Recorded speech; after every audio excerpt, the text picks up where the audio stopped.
Welcome to the Wildwood Recap. I'm Lucas Scholze, and I'm here to talk about the Sheboygan A's 2025 season. The A's had a really stellar season this year, finishing with a 36-22 record, not to mention a 22-10 record at home. And in the Wisconsin State League, they finished with a 9-15 record, but ended up winning the Wisconsin State League tournament. While in the New Bowl, they saw a lot more success, going 15-3 and won both the regular season and the playoff championship in the New Bowl.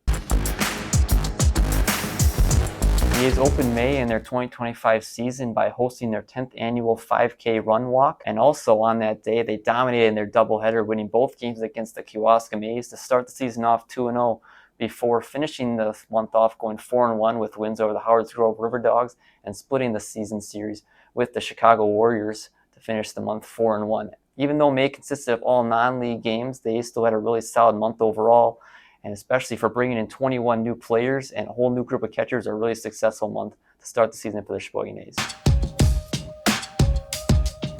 The A's opened June by starting both of their league plays in the Northeastern Wisconsin Baseball League and also the Wisconsin State League. And June 10th saw one of the weirdest games you'll ever see with the Sheboygan A's. They got down 3-0 early before storming back to take a 4-3 lead. Only thing was they didn't have a hit.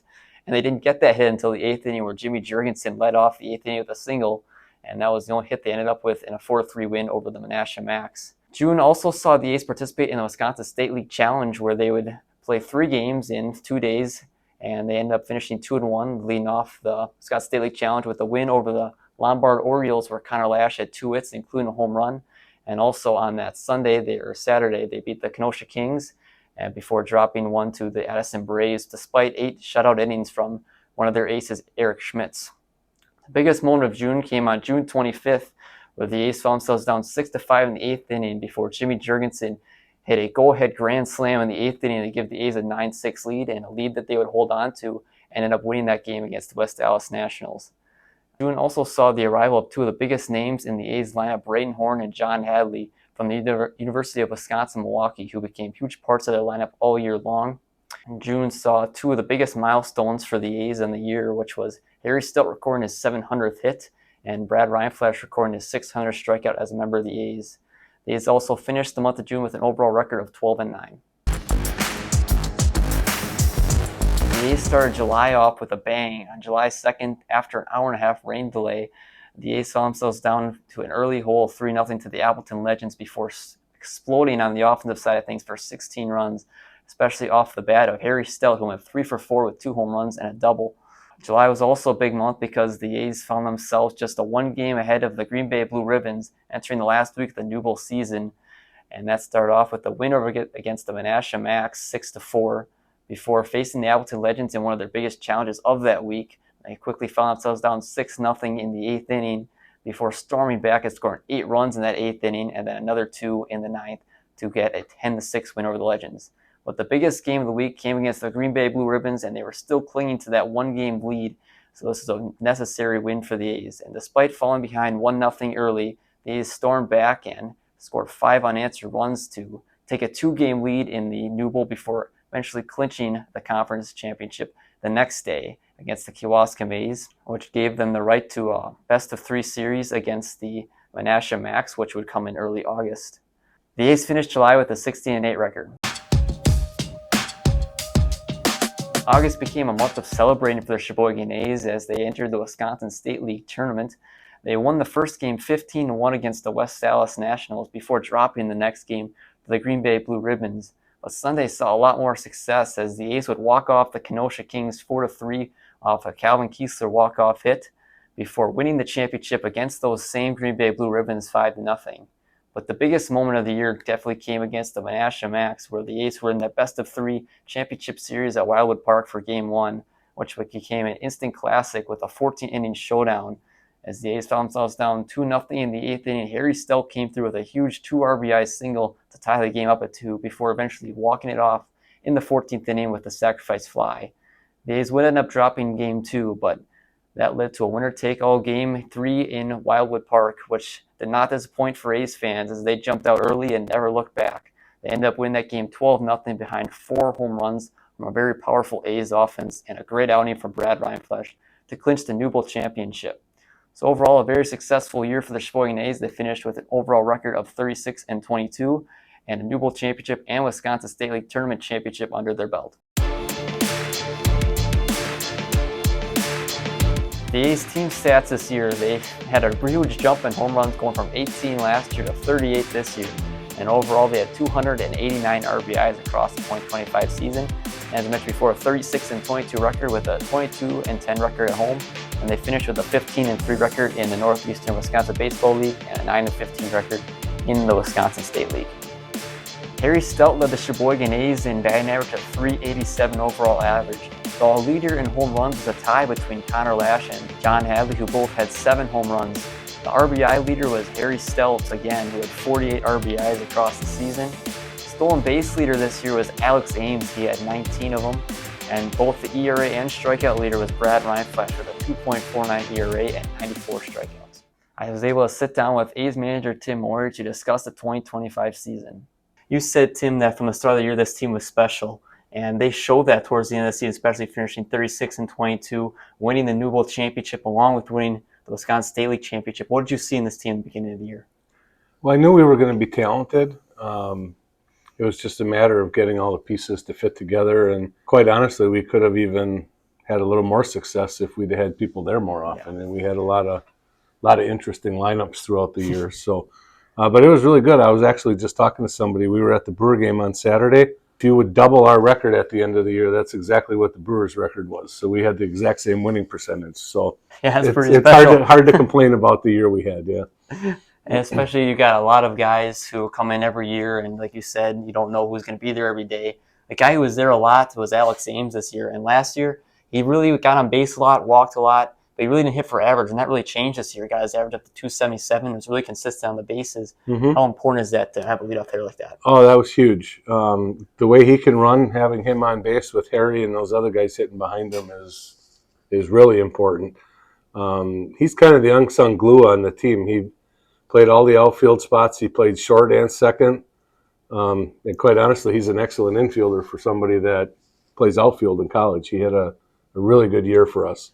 And going back on that middle of the order for the A's all year was sensational, like you said, with Horn and Harry and Lash. I mean, all those guys are hitting above 350 for most of the year. How important is it to have guys that are that dangerous in the middle of the order? Well, it just makes it hard. You can't pitch around one person. So I think that's why we had so many big innings this year. They'd work hard and get one out, and then the next guy would take them for a double. You know, and so and it was all the way up and down the lineup. I mean, there were times we had Hanselman and Riley Palmquist hitting 8th and 9th this year, and they're not 8 or 9 hitters. So we had a solid lineup. Yeah, I was even about to ask you that too, how much of an offense that took a jump in July. It was always a really disciplined team. They were working a lot of walks, and even into June, they had the same amount of walks as they did strikeouts, which was really incredible. But then in July, they took a real boost, and you had guys, like you said, with Riley hitting 8th, and they're really not an 8-hole hitter.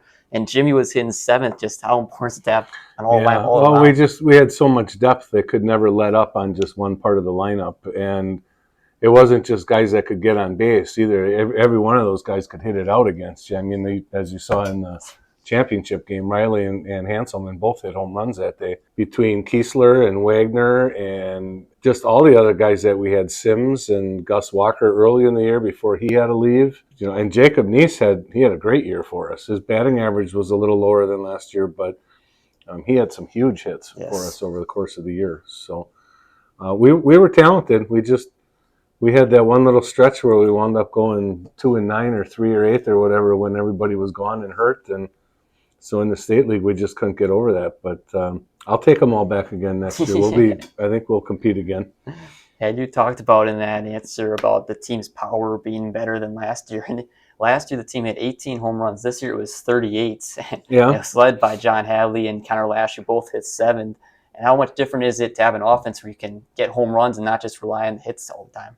Well, I look like a much better coach. You get a walk and a one single and a 3-run bomb. That's a lot easier than having to string 5 or 6 hits together in an innings. So, but yeah, and it was, like I said, it was up and down the lineup. It was all of them. Horn had 3 home runs, and Jimmy had some, and Harry, he didn't have as many home runs. He only had 2 home runs, but he had 14 doubles or whatever this year. So They drove it throughout the lineup all year long. So I mean, it's just so important that you guys bring in 21 new players this year and you still find the same amount of success. well, I mean, that's a testament to them too, because we talked about team culture and fitting in, and all year long we told people, look around, these are going to be your best friends someday. And by the end of the year, I think they were believing that. We had a really good dugout, and it just, if we had outs left, they didn't think we were going to lose. They thought we had a chance to come back. So it was a special group.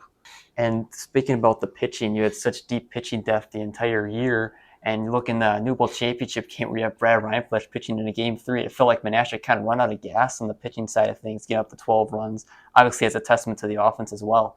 But how important is it that you have just so many different pitchers? I mean, technically, you could say you have 4 aces as well if you put Schmitz in that mix as well. And even more, Noah had a great year. Yes. Noah was 3-0 with a save, and Sean Gavin had 4 wins.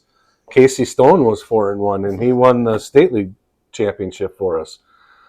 So we had a lot at arms. It just, we lost 5 games in extra innings. We lost a game 2-0 that was rain shortened.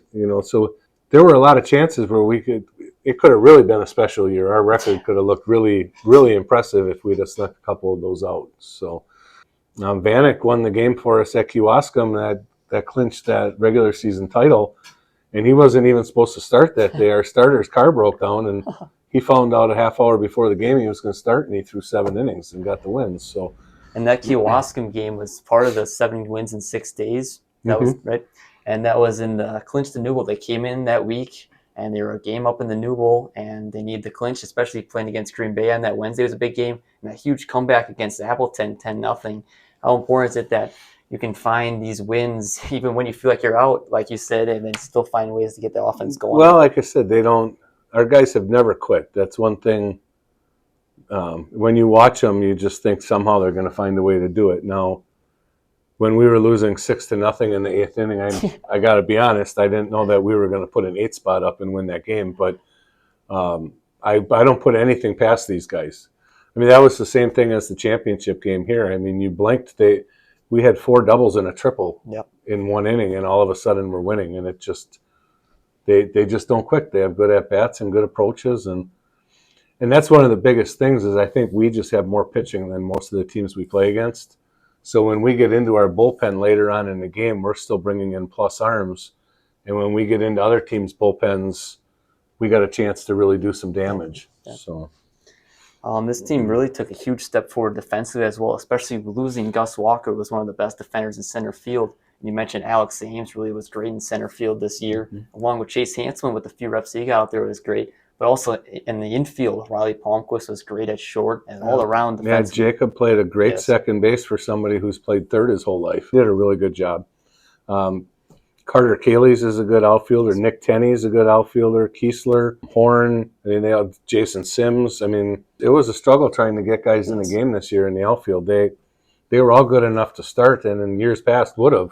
They just all wound up on the same team this year. And Hadley's a good first baseman. Lash and all the guys that caught are really good catchers defensively. We threw a lot of guys out this year, so.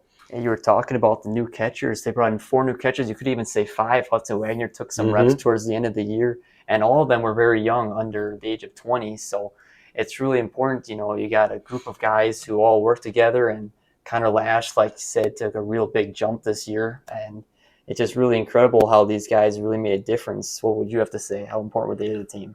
Oh, they were huge, especially with our pitching staff. The pitchers got comfortable with them. They were good with the way they called games and worked hitters. And like I said, they all had plus arms. We threw a lot of people out. And even he didn't get to play as much because some of the other guys, Connor, it was hard to take his bat out of the lineup. Ty Wytak had a good year for us too. And our defense was better. It definitely was better. You guys had a lot of great veteran leadership on this team. You look over and you got Harry and Brad and Jason Putton, who's been with the team for a long time as well, and then Jimmy on the offensive side of things.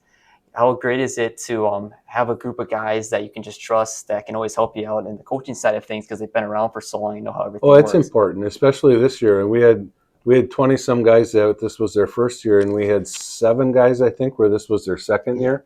So we were really young, and I asked some of those guys to take a little more of a vocal role this year, and they did. But it's other guys too. I mean, Riley Palmquist has been around now, and Rekalitis has been here for 7 years now, and Eric Schmitz, this is 13, and Noah Emery, this is his 7th year. So when people see how they go about their business and how they treat things, and how they prepare for games and stuff, sometimes you don't have to say anything. They learn by being around it. So that it helps. It helps a lot. And having Kenny, I mean, Yeah. I'd have been lost without Kenny. He does a great job. And with all the lineup changes and things we had to make throughout the year, we were texting and bouncing stuff off each other every day. What do you think here? What do you think there? And so he was invaluable. Well, congratulations on all the success this year, and great luck, or good luck on your 2026 season. All right. Thank you very much. Thank you very much. Even though the A's do their own banquet, we decided to give out our own awards this year. So our team MVP was Harry Stelp because he led the team in about everything, from batting average to doubles to RBIs. And then on the defensive side of things, our Gold Glove Award goes to Riley Palmquist. He was sensational on defense all year, especially in that decisive Game 1 game against the National Max, where he made the sliding stop and threw out the runner in the 9th inning to keep the A's in a tie game where they were eventually walked off in the 14th. Our fan favorite's Harry Stelp because he's been around forever and he's been great his entire time and everyone loves him. Our most improved player was Alex Ames, a guy who went from not really hitting for average previous year to this year being one of the best players on the team, leading off every day and hitting nearly 280 and having 19 stolen bases. Our class clown would be Riley Palmquist for a lot of his different antics, especially when he's taping different things to top the dugout and the touch a truck night. A lot of different things that make him who he is. And then our Rookie of the Year is Braden Horn because he was sensational all year. Even though he came on a little late, he hit over 360 and was one of the most productive players on this team all season long.